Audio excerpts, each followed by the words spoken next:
ये जिस तरीके की सियासत देखने को मिल रही है और विपक्ष का ये जो आरोप है कि हिटलर शाही है, ये तानाशाही है, इस आरोप में कितना दम लगता है और ये किस तरीके की सियासत अभी भारत में देखने को मिल रही है हमें? प्राची जी, पहली बात तो ये जो हिटलर शाही और तानाशाही की बात कर रहे हैं, अभी आलोक शर्मा ने कहा कि पिछले 1 साल में 8 से 10 ऐसे केस हुए हैं जिसमें सरकार ने कोई कदम उठाया और न्यायपालिका ने उस कदम को निरस्त किया। इनसे मैं ये पूछना चाहता हूँ कि वो जो तमाम संस्थाओं को लेकर कहते हैं, न्यायपालिका और इलेक्शन कमीशन तक को लेकर के, उसके बारे में क्या राय है? अब अपने पक्ष में फैसला आ जाए तो न्यायपालिका स्वतंत्र है, सरकार कुछ कर नहीं पा रही, और अपने पक्ष में फैसला ना आए तो न्यायपालिका को खरीद लिया गया है, इलेक्शन कमीशन को खरीद लिया गया है। इनके अपने जवाब से ये बात सच है कि सरकार का न्यायपालिका पर कोई नियंत्रण नहीं करना चाहती सरकार, पहली बात। दूसरी बात, पवन खेड़ा के संदर्भ में मैं कहना चाहता हूं कि उनकी ये तो उन्होंने गाली नहीं दी, तपस्या की है उन्होंने। फ्रीडम ऐप से सीखकर क्या आप सब्जियों की खेती करते हैं? अगर ऐसा है तो आप अपनी सब्जियों को 1 करोड़ फ्रीडम ऐप के जो ग्राहक हैं उन्हें बिना किसी खर्चे के आप उसे बेच सकते हैं। ये तपस्या है उनकी। उन्होंने जब उनको राज्यसभा टिकट नहीं मिली थी तो उन्होंने एक ट्वीट किया था, तपस्या में लगता है कुछ कमी रह गई। तो ये तो तपस्या कर रहे थे वो, ताकि अगली बार जब राज्यसभा की कोई सीट खाली हो तो पवन खेड़ा को राज्यसभा की सीट मिल जाए। बात तो असली ये है कि किस तरीके से। तीसरी बात बड़ी साफ सी है, जो लोग ये कह रहे हैं कि स्लिप ऑफ टंग है, इस प्राची जी इंक्लूडिंग यू, आप ये बताइए, कहने पर नहीं, आप सामने जब उस प्रेस कॉन्फ्रेंस को देख रही हैं तो आपको लगता है is it slip of tongue? न्यायपालिका में झूठा हलफनामा दे करके कि वो स्लिप ऑफ टंग थी, आप जमानत तो पा जाओगे, लेकिन जनता की अदालत में आप सब साफ देख रहे हैं कि it was not slip of tongue. बाकायदा मजाक उड़ाया गया, मजाक जिस तरीके से मजाक उड़ाने की कोशिश की गई और मजाक उड़ाया गया वो सबके सामने है। अंतिम बात कह रहा हूं, बात बड़ी साफ सी है, 1 नहीं, 2 नहीं, 3 नहीं, 4 नहीं, 5 नहीं, जितनी मर्जियां गालियां दे लो।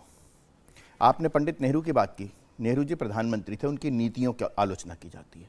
व्यक्तिगत रूप से अगर आपको अगर कहीं शिकायत है तो लेडी माउंटबेटन की बेटी को आप FIR करिए, उसको कहिए कि वो बदनाम करती है। हाँ, यहाँ पर कि सरकारी आदमी ने नहीं किया।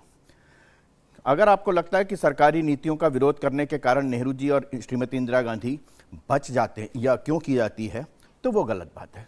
नरेंद्र मोदी के पिताजी किसी राजनीति में नहीं थे, उनके नाम का इस तरीके से मजाक उड़ाना, वास्तव में ये देश की जनता जानती है और देश की जनता बड़ी संवेदनशील है इस मामले में, बहुत संवेदनशील है इस मामले में। और देश की जनता ने इस बात को पूरी तरीके से, ये कह रहे मुद्दा भटकाने का प्रयास जो कर रहे थे, वो वापस पवन खेड़ा उस मुद्दे पे ले आए हैं कि ये है, हम अपना नकाब उतार करके उन्होंने रख दिया कि असली बात ये है, मुद्दे नहीं है हमारे पास, इसलिए हम ये कर रहे हैं। आलोक शर्मा जी, देखिए ये बात तो है, ये सवाल तो आपसे पूछा जाएगा कि जब जब आपने प्रधानमंत्री नरेंद्र मोदी को अपशब्द कहे हैं, अमर्यादित भाषा का इस्तेमाल किया है, तब तब आपको नुकसान भुगतना पड़ा है। अभी हाल ही का एग्जाम्पल है गुजरात में, जब रावण तक से तुलना कर दी थी, क्या हाल हुआ गुजरात में आप लोगों का आपने देखा। 2024 का, अब जो 2024 के द्वार पर आप आ चुके हैं, कब आप सोचेंगे, कब आप देखेंगे कि ये आप ही पर उल्टा पड़ रहा है? प्राची जी, हमारे हाल को हम पर छोड़ दीजिए, मीडिया के साथी भी समझे कि उनका दरवाजा भी ज्यादा दूर नहीं है। नोएडा के एक बहुत बड़े चैनल को ED के नोटिस आ चुके हैं। प्रिंट मीडिया के तमाम लोग दर दर भटक रहे हैं, तमाम पत्रकार जमानत लेकर बीजेपी से बैठे हुए हैं। आप हमारी चिंता ना करें, और भारतीय लोकतंत्र इतना कमजोर नहीं। मैं तो वही कहूंगा कि अपनी माताजी के देहांत पर जो अपनी पत्नी को घर पर नहीं ला सकता है, उसको अपने पिता की चिंता होगी। आज भी जो सब कुछ हो रहा है, ये मोदी साहब के और हेमंत बिश्व शर्मा के इशारे पर हो रहा है, और इसमें भी सिंपैथी बटोरी जा रही है, मेरे पिताजी मेरे पिताजी। तमाम तो झूठ बोलते हैं आप अपने परिवार के बारे में, अपने लाइफस्टाइल के बारे में, अपने इतिहास के बारे में। आप कुछ भी कहेंगे क्या? 4 भाई थे, सब कुछ था, अच्छी चाय की दुकान थी, स्कूटर था, डिजिटल कैमरा था, पता नहीं क्या क्या था। नहीं आलोक शर्मा जी, मैंने सवाल पूछा सियासत को लेकर, आप फिर शुरू हो गए प्रधानमंत्री नरेंद्र मोदी के निजी जीवन को लेकर, उस पर कटाक्ष करने के लिए। आप लोग निजी जीवन पर कटाक्ष किया इन्होंने। आलोक शर्मा जी, आप लोग निजी जीवन पर कटाक्ष करने के इतने मामले हैं कि जवाब देना मुश्किल हो जाएगा। आलोक शर्मा, हम नहीं उतरना चाहते। निजी जीवन पर अगर किसी के आक्षेप करने लग जाए ना, तो मैं कह रहा हूं कि एक क्षण नहीं बचेगा 24 अब मैं घंटे में कहूं से। कि नहीं, मेरे पास कहने हम को करना बहुत नहीं कुछ है। चाहते। 2-3 हीरोइनों के नाम भी है, मैं कुछ नहीं कहूंगा, मैं चुप रहूंगा। एक कदम मत बढ़ाना, नहीं तो सब कुछ बोल दूंगा। अरे बोलो ना, चुप रहिएगा। अभी जो बोल रहे हो उससे क्या कम है क्या? अरे डराना मत किसी को, बिल्कुल। अरे मत डराना किसी को। नीरव मोदी का क्या हुआ? अरे था? भैया हुआ मत था? डराना मेरे पास किसी सारी को। रिकॉर्डिंग से। शांत रहिएगा।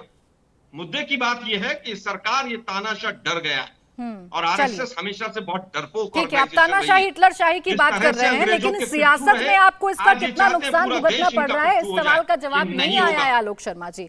आपको चिंता मीडिया की भी हो रही है, चिंता देश की हो रही है, कांग्रेस की चिंता कब करेंगे, ये बहुत बड़ा सवाल है। खैर प्रेम शुक्ला जी, अभी मल्लिकार्जुन खड़गे जी का भी बयान आया है और हम देश की भी चिंता कर रहे हैं। हाँ ठीक है, लेकिन गोदी मीडिया से कहेंगे वो भी अपनी चिंता के लिए ठीक है, तैयार हो अब जाए। आप चिंता करना छोड़ दीजिए आलोक शर्मा जी। जो यही गोदी मीडिया है, यही तो तो आज भी सवाल है बीजेपी आप का लोगों पिट्ठू से बना कि हुआ इस है ना देश मीडिया। की इस देश की तमाम संवैधानिक संस्थाओं के साथ, इस देश की न्याय प्रणाली के साथ साथ आपको मीडिया पर भी गुस्सा है। सब कुछ प्रेशराइज है, सब कुछ कन्विंस्ड है, बस जो कांग्रेस कह रही है वही ठीक है। प्रेम शुक्ला जी, अभी मल्लिकार्जुन खड़गे जी का भी बयान आया है, वो कह रहे हैं कि सुप्रीम कोर्ट का ये ऑर्डर बीजेपी के मुंह पर, सरकार के मुंह पर तमाचा है।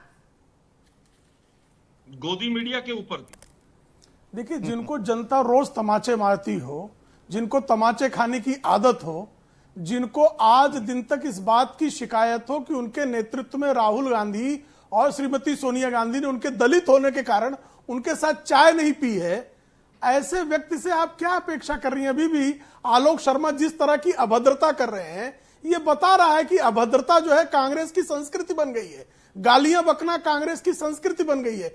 ये किसी विधायी मुद्दे पर तो चर्चा कर नहीं सकते हैं।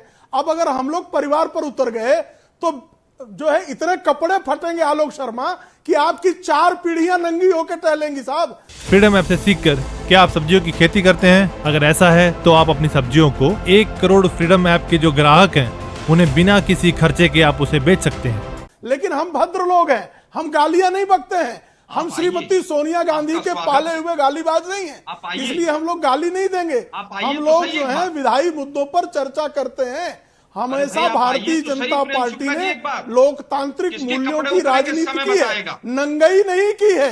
नंगई करने का काम हमने नहीं किया है। किसकी गर्लफ्रेंड किसका बॉयफ्रेंड इसमें हम नहीं पढ़ना चाहते हैं। हम जो है माउंटबेटन की बेटी की तरह आपके उस विकृत सत्य को भी नहीं जो है लोगों के सामने लाना चाहते हैं, जो माउंटबेटन की बेटी ने लाया, जो एमओ मथाई ने सत्य लिखा आपके नेता के बारे में, उस सत्य को भी हम नहीं सबके सामने रख रहे हैं। हम बिल्कुल जो है हम आपके नेतृत्व करने वाले परिवार के जो नंगा सत्य है उस पर बिल्कुल लोगों की निगाह नहीं डलवाना चाहते, लेकिन आपकी आदत है गालियां बकना ही आपका अभ्यास है, यही आपका संस्कार है। गलित संस्कृति से प्रकट हुए लोगों से विधायी भाषा की अपेक्षा करना अतिशयोक्ति है, बिल्कुल हम नहीं करेंगे। इंडिया टीवी हर वक्त हर जगह डाउनलोड करने के लिए सर्च करें India TV news Google play store या ऐप स्टोर पर।